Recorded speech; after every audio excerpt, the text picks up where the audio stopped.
Mayong adlaw nga isuon ko ni Kristo. Welcome sa ato nga live diri sa ato nga Facebook page.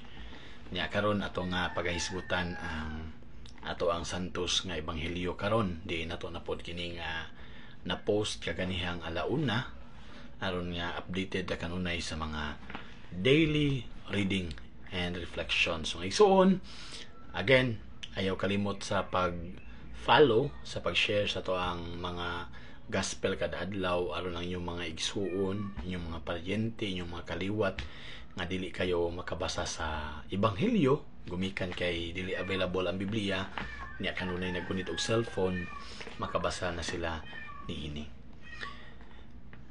Pagbasa sa santos nga ebanghelyo sumala ni San Mateo. Himayaw ni ikaw o Ginoo.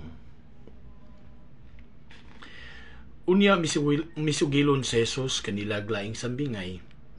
Ang paghari sa Dios nahisama sa usa ka tawo nga nagpugas og maayong binhi didto sa iyang uma.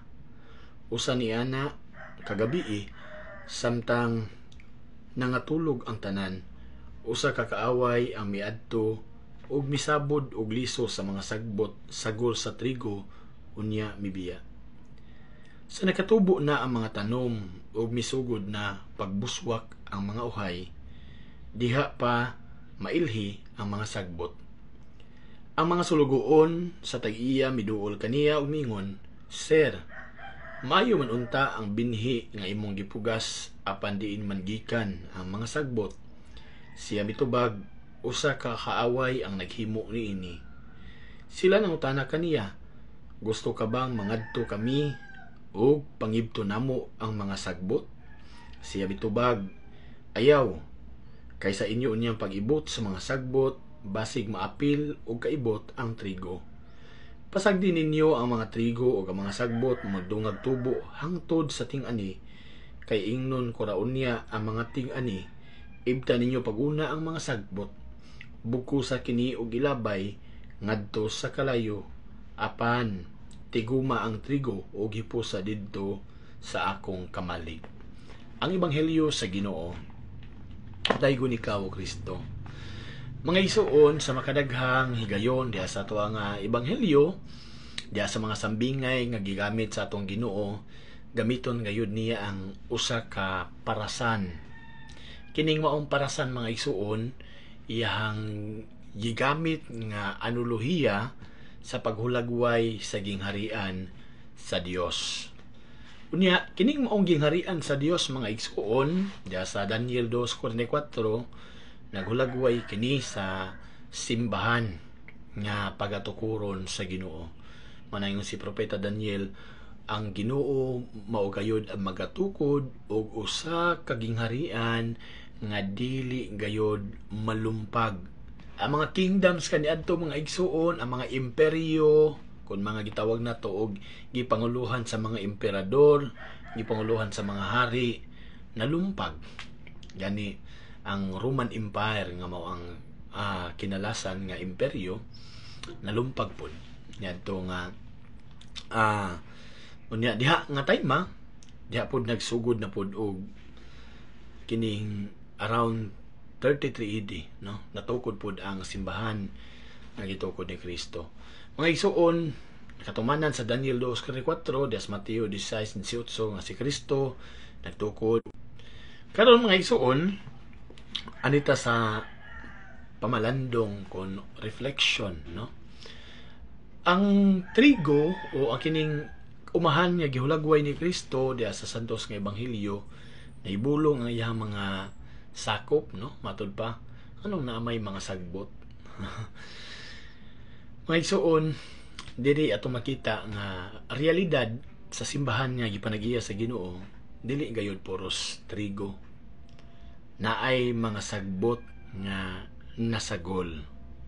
Apan dili angay ikabalaka anuman tungod kay inigabot unya sa ting-ani, unahon gayud og pagharos ang mga sagbot unya bukuson ilabay sa kalayo. Usahay man gud atat kayo nga itong mga isuon nga ganahan sila nga kung tinuod pa mo nga simbahan, kamo tinuod pa mo nga gitukod ni Kristo, poros unta mo buutan, manay laha nga gustong makita sa simbahang Katoliko, dapat puro subuutan, walay mosami.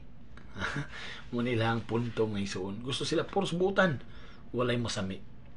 Apan mao ba ni ang realidad? Ang tubag, no. Gani kung sa pagpili sa Ginoo sa 12 ka apostoles, aduna man gani usa mitulibagbag, mao si Judas Iscariote. Ato makita nga even diha sa simbahan ni Kristo, gumikan kay ang simbahan tinukod ni Kristo nga matuod nga Dios, matuod nga tao, aduna siya gitawag og dual nature pod, aduna siya pagkatawhanon. Mo na diha simbahan, adunay mga tao nga iyang sakop nga mga maingon nato mga bulyagon usab sa katilingban. Apan naabatay katungod nga mo kining gitawag nato og ato na lang ni silang pamatyon kay mga badlungon man ni sila. Nana ba di ang kining balaod sa Ginoo? Tubag, no. Gani ningon to mga sulugoon dinhi sa ilang agalon nga tuguti mi among pangibton kining mga sagbot, pero nga Ginoo ayaw. Huwatan ninyo ang ting-an ni. Sa tuig 2016 ngadto sa 21 mga igsuon, nag-ung pod ang balaod nun sa gitawag nato og kining death penalty, no. Gusto sa mga tao nga patyon gayod ang mga tao nga makasasala. Gusto na to undangon ang krimen pinagi sa pagpatay niadtong mga kriminal. Unya daghan o ang simbahan Katoliko, gumikan kay iyaha nga iyahaman kining trabaho ang pagtudlo may tungod sa moralidad.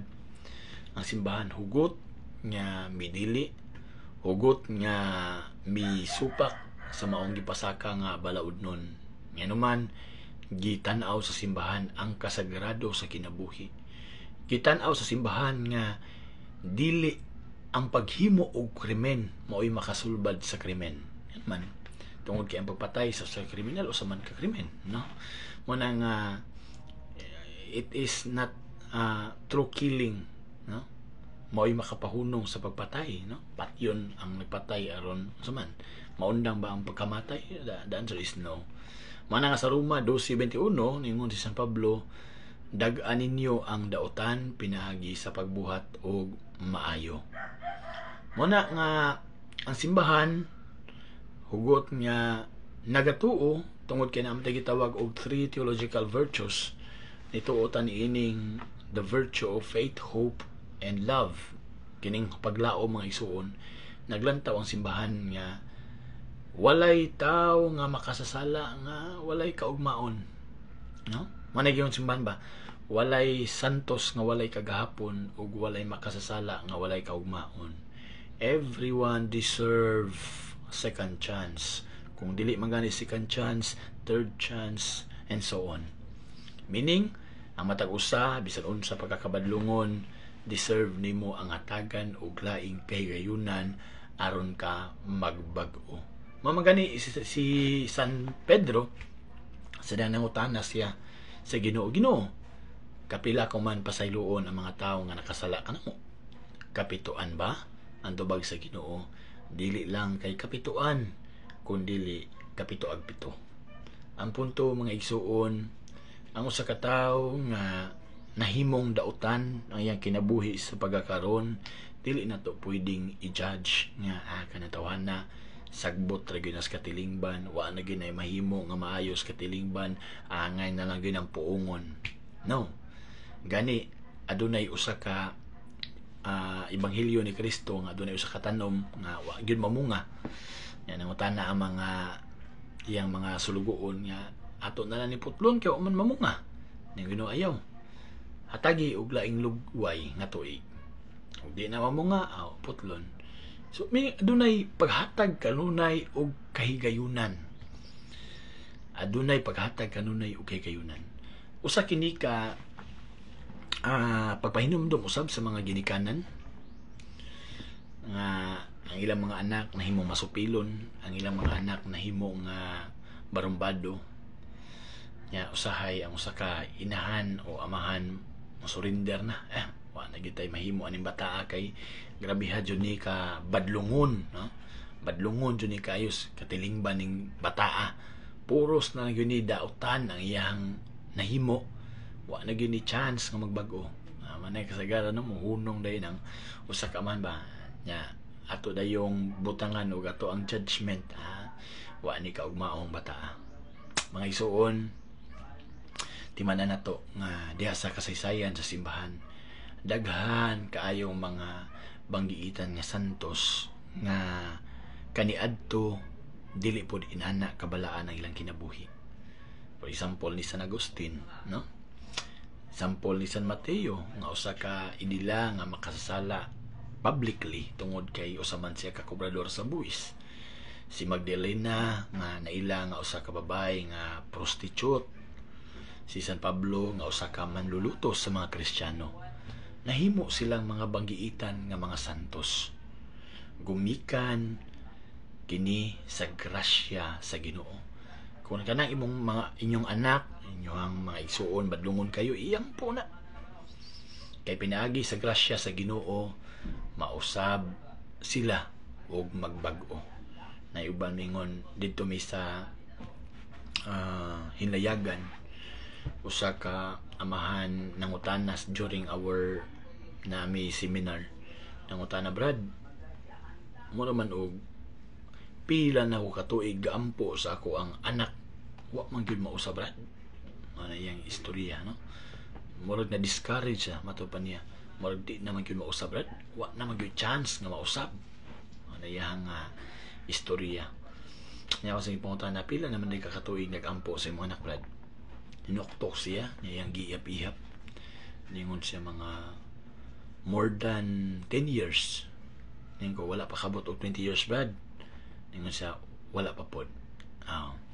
Padayon sa pag-ampo, Brad. Kay kaybaw ba ka nga si San Agustin, igiampo sa iyang inahan sulod sa 30 katuig. Imagine na, sulod sa 30 katuig, una pa na converter ang kasing-kasing ni San Agustin. Mananingon si San Agustin, my heart is restless until it rests on you. Ang akong kasing-kasing mahimong kining gitawag og wala bay kapaingnan hantod niya ikapauraray sa mga bukton diya sa Ginoo. Mga isuon, daghan tagi pangampo wala pa matuman. Adunay gitawag na to og persevere in prayer. Padayon diya sa pagampo. Diya sa Marcos 11:24, sa inyong pagampo tuuhi nga mainyo kini. Kana ba nga tong pagampo nabay kauban ba ang pagtuo?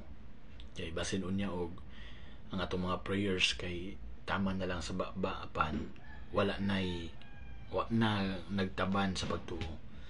Ang pagtuo inubanan sa atong mga pagampo ug atong mga pagampo inubanan sa pagtuo na magkuyog gina siya man makapahimo nga makaparealize sa atong mga pagampo. Kung dili mahitabo ang atong mga pagampo, maybe adunay lain nga mensahe ang Ginoo basin og dili ni para ato, no? So inana lang nga isuon. Again, ang kinabuhi puno sa mga chances. Ayaw usiki ang kahigayunan nga kaya nimong bag-uhon ang imong kaugalingon. Dili ugma sugdi karon. God bless mga isuon. This is Kuya E. God bless.